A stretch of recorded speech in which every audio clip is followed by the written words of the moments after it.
Join me today as we talk about John Carpenter's The Thing.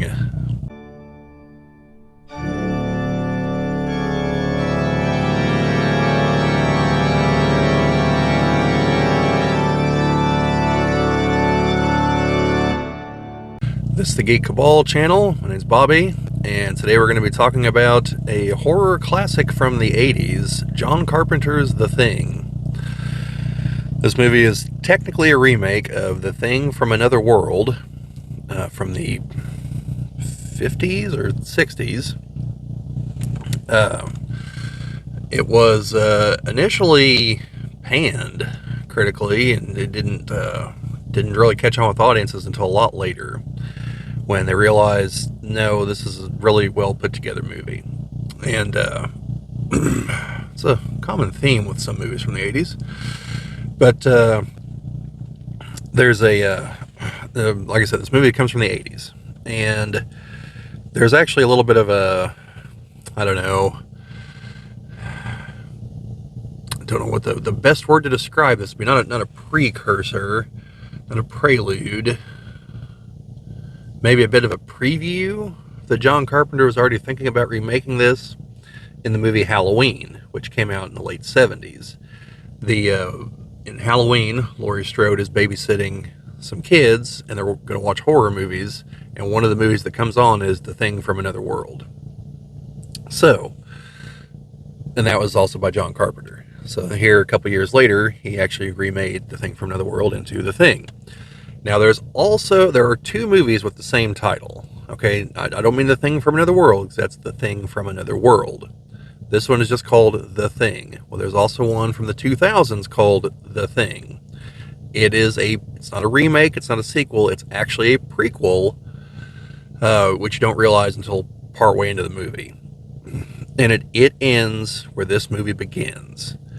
I would actually recommend watching them in release order, because this movie is built on the idea that you don't know what's happening.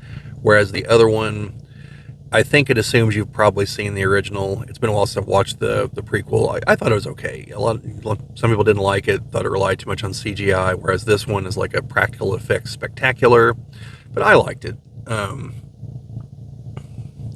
Yeah, and I think the last 2 minutes is insanely creepy because you know where things are going from there because you've seen the other one, which is the other reason you need to watch them in release order. So, anyway, enough about all that. On to this movie. So, Kurt Russell is our main character, plays our main character in this one.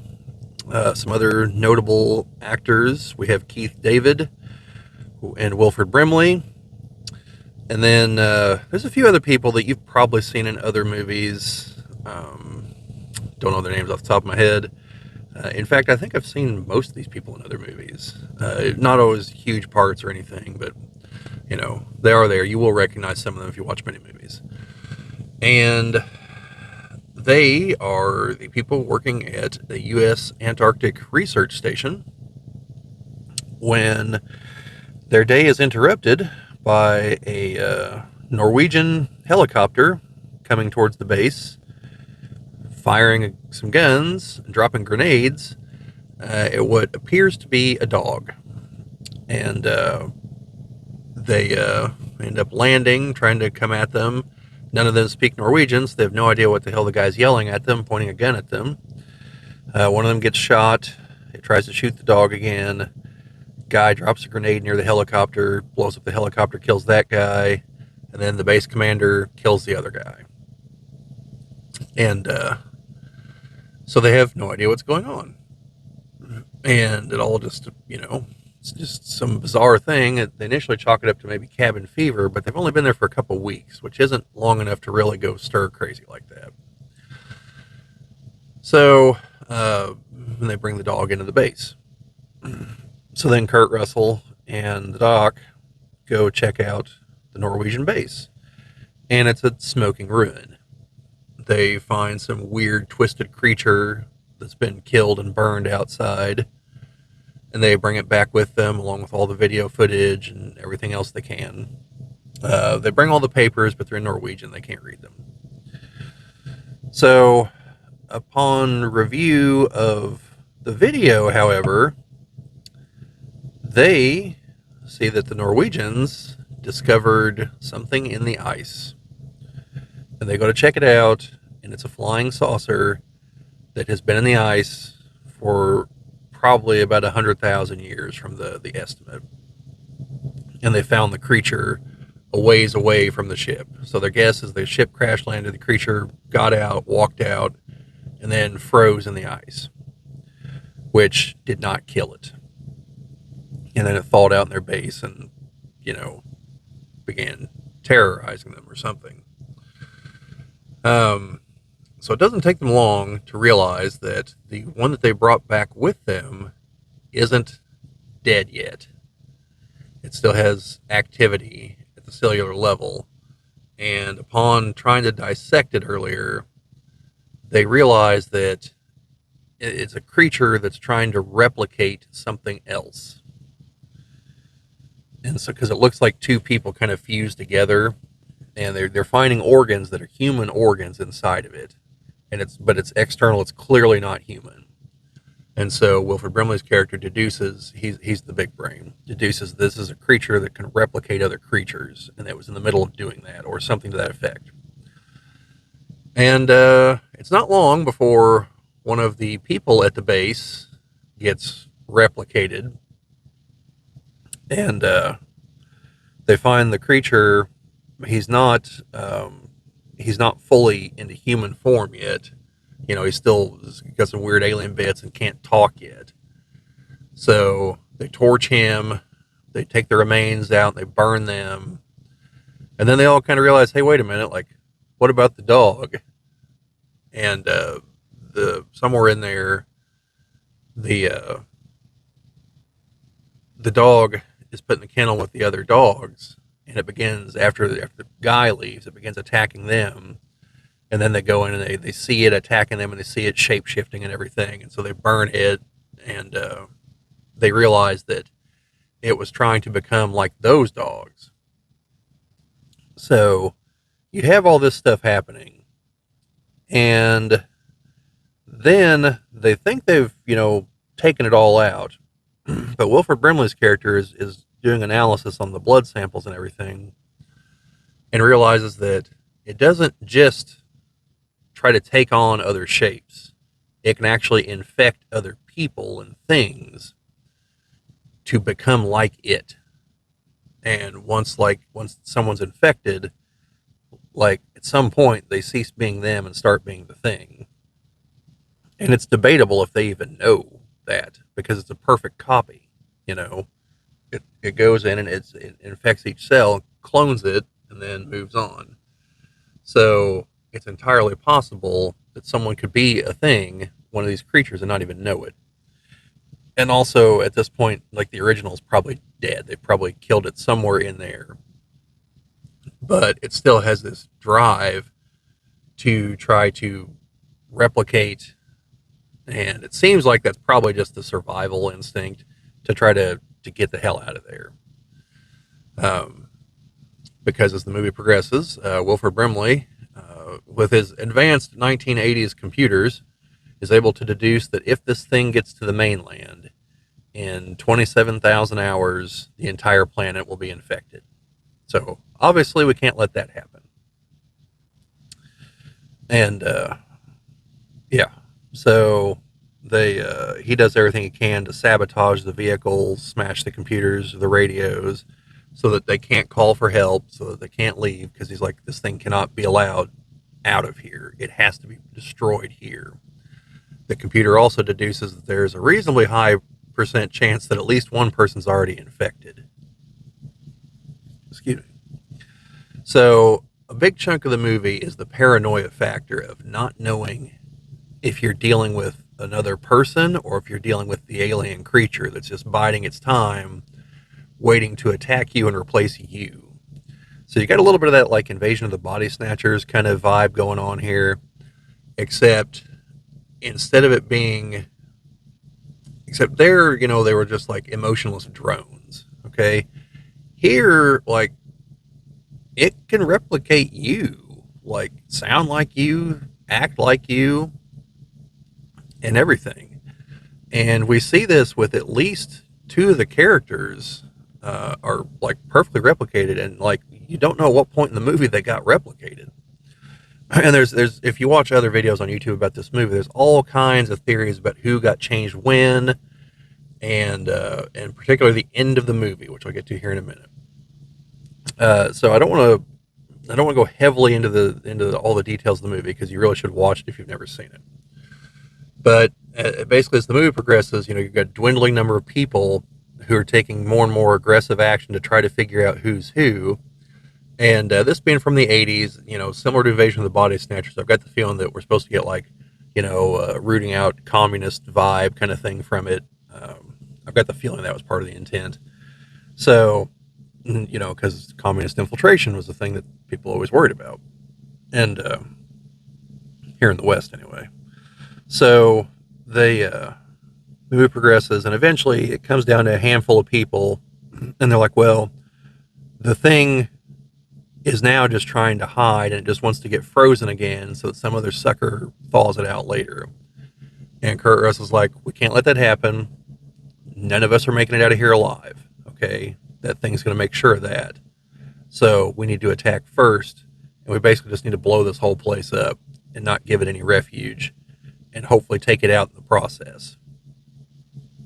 And so, because he's reasonably convinced that the people he has around him are still human.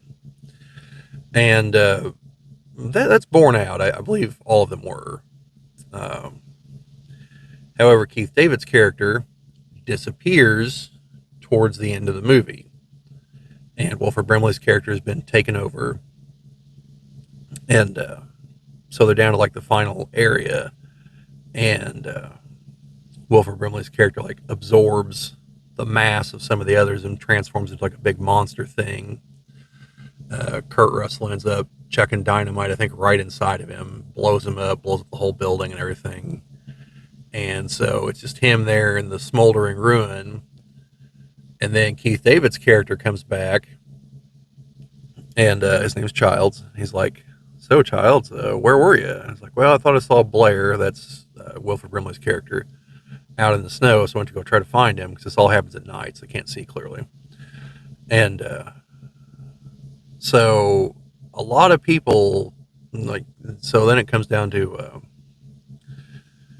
basically Kurt Russell says, I have to paraphrase, he's like, it's like, well, I think if either of us have any surprises for the other, we're not really in any condition to do anything about it.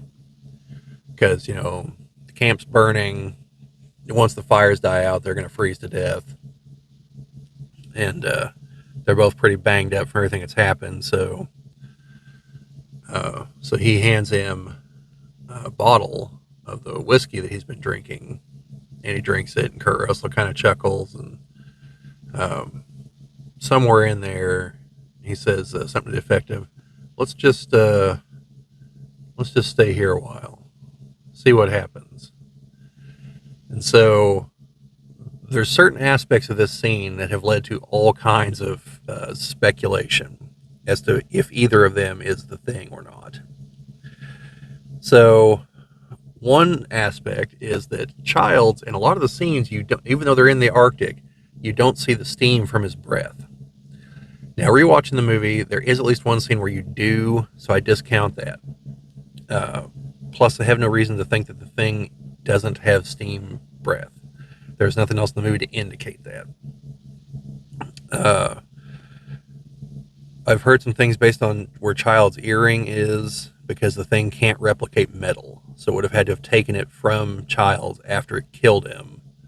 And then, you know, or would have had to duplicate, you know, had to have infected him and replicate. But that's also a detail that's not pointed out until the prequel later on. So then, however, to me, the convincing thing that Childs is the thing is all the bottles that Kurt Russell, McCready, that's his character's name, McCready, had with him were full of gasoline to set the building on fire. He wasn't carrying around bottles of whiskey with him to drink later. So if he had a bottle left, it's probably full of gasoline. And Childs just drank it like it was nothing. And that's probably why McCready chuckles, because now he knows that that's definitely not Childs, because Childs would definitely know that gasoline is not something you want to drink, and have a pretty immediate reaction, but he just drank it like it was nothing. So that's where I fall, is that Childs is probably the thing. I'll have to watch a little bit closer, but apparently like his clothes change between the last time we see him when he's guarding the door, then he supposedly disappears, then you see him at the end. And if the thing attacked him and changed him, then it would have shredded his clothes, so he had to put new clothes on. So you have that, and then I've seen another more recent video where a guy thinks that MacReady is the thing throughout the entire movie. And it has to do with towards the very beginning of the movie, the dog gets all over one guy, licks his face and everything, which would have infected him right then and there because of the bodily fluids and everything. And then MacReady gives that guy his whiskey, and the guy drinks it. So he's drinking right around the area he was infected, and then MacReady would have drank it later. So, and we see this more in the prequel, that there could be multiple characters that are the thing, and they're not necessarily acting in unison. You know, it's not a hive mind, apparently. So, or it is, and it's willing to sacrifice parts of itself to try to get another part of itself to survive, which is something else kind of unique to the creature. Like, if its parts are separated, they just become independent creatures. So, like, the way they're going to try to, they see this with one character,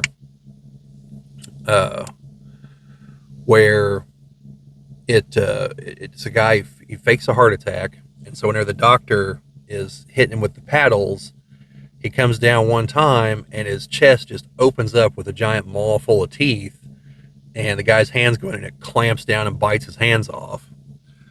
And so then they go after his body, but like its head detaches and becomes a separate spider creature away from the body. So that's where MacReady gets the idea to test their blood, because each part is a separate entity. So he's like, you know, if you cut a man and it bleeds, it's just tissue, but with the thing, it'll react. And so he heats up like a copper wire and shoves it into the blood samples, and well, he hits one, like a creature bursts out of it, and so then they know that one guy is the thing, and you know, they take him out. So you've got to like totally destroy it. Like bits and pieces come off, they'll just scatter and go become their own thing. And you see that more in the prequel again. So, so this movie is an excellent example of just paranoia run rampant, and there is no real answer at the end to who was and wasn't the thing, except for certain parts you'll know that people aren't because they got killed and didn't transform or anything. But, and so in the end, then I think there is actually a canon answer, because there is both a video game and a comic book, and I believe the comic is supposed to be the canon ending, and their Childs is the thing, I believe is how that went. But yeah, then the prequel, like I said, ends just before this one starts. And like I said, I thought the prequel was decent. It does use a lot more CGI than this one did, because this one is all practical effects, and they look fantastic. This is a rare John Carpenter movie where John Carpenter didn't do the music for the movie. If you watch Halloween, he's the one who created the iconic horror movie theme song for Halloween. And so much so that even though he didn't direct or write Halloween 3, they did ask him to come back and do the music for it, which he did. And he did the music for Big Trouble in Little China, which we're talking real music, you know, with lyrics and everything. And his band, I think it's the Coupe de Villes, did all that. But here it was Ennio Morricone, I believe is his name. He's the one who did the music for The Good, the Bad, and the Ugly, and probably numerous other westerns. Also did the music for The Hateful Eight, Tarantino. And he used some of the same music from The Thing, and the music from The Thing didn't get any acknowledgement. Using it again in The Hateful Eight won an Academy Award for it. I found that out listening to Joe Bob Briggs go on and on about music in horror movies, just not appreciated. And they were sitting there, trying to think of a more iconic horror theme song than the one from Halloween, but he had to begrudgingly admit it's Halloween because he likes to champion the underdog movies, and well, while Halloween was made on no budget, Laurie Strode, her outfits, they literally just gave Jamie Lee Curtis $20 and said, "Here, you know what people your age wear, like go buy clothes at JCPenney or something." So, like, Halloween had no budget. And so at the time, it was the underdog. Then it became a huge hit, and all kinds of movies tried to copy it. Friday the 13th is just supposed to be just a straight up ripoff, essentially. And there's some others. But, yeah, so anyway, this is definitely one of John Carpenter's best movies, if not his best movie. And it was severely underrated when it came out. People now realize that it's a great movie, and it's a shame it wasn't realized before that. Not that I think he would have made a sequel or anything, because the only movie of his that he ever made a sequel, no, he made 2 sequels that I know of. He made Halloween 2, and that was on the condition that things were going to go so over the top and have a definitive ending that there wouldn't be a 3. That followed Michael Myers, which whenever actual number 3 bombed without Michael Myers, they're like, well, we're bringing Michael back. And John Carpenter's like, well, adios. The other movie that got a sequel was Escape from New York, that had the sequel Escape from LA. Escape from LA is a fun movie, but I think it's definitely inferior to Escape from New York. We'll definitely have to talk about that movie at some point. Now, just one final note, and I should maybe do a whole separate video on this, but kind of here late in the video, so I don't know if it's still around, but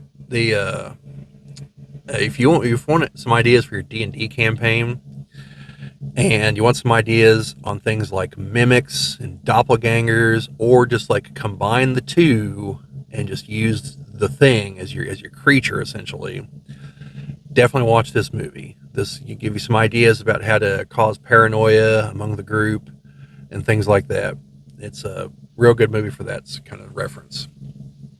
So anyway, if you've never seen this movie, you should definitely check it out. Even if you're not a horror fan, like, this is still an excellent movie. It helps if you're a horror fan. And like I said, there's definitely some gruesome moments. Not like over the top gruesome like some other movies. There's a lot of blood, and one or two of the things, like the thing itself, turns into like horrific shapes at various points. But yeah, other than that, you should definitely check it out. So anyway, that's about all I've got to say on the movie. And like I said, just to enforce where I come down, I think Childs was the thing. Although the McCready theory is interesting, but I think Childs was the thing. So anyway, that's about all I got. So let me know what you folks think down in the comments. Have you seen the movie? Do you plan on seeing the movie? Seen the prequel? Have you ever seen the original? That's the one I have not watched. I've seen bits and pieces of it here and there. I should check it out sometime, though. So anyway, like, share, subscribe, all that fun stuff. You know how it works. Commenting and sharing are the things that really help us in the end. If you're so inclined, we always appreciate it. But otherwise, we'll see you folks at the movies.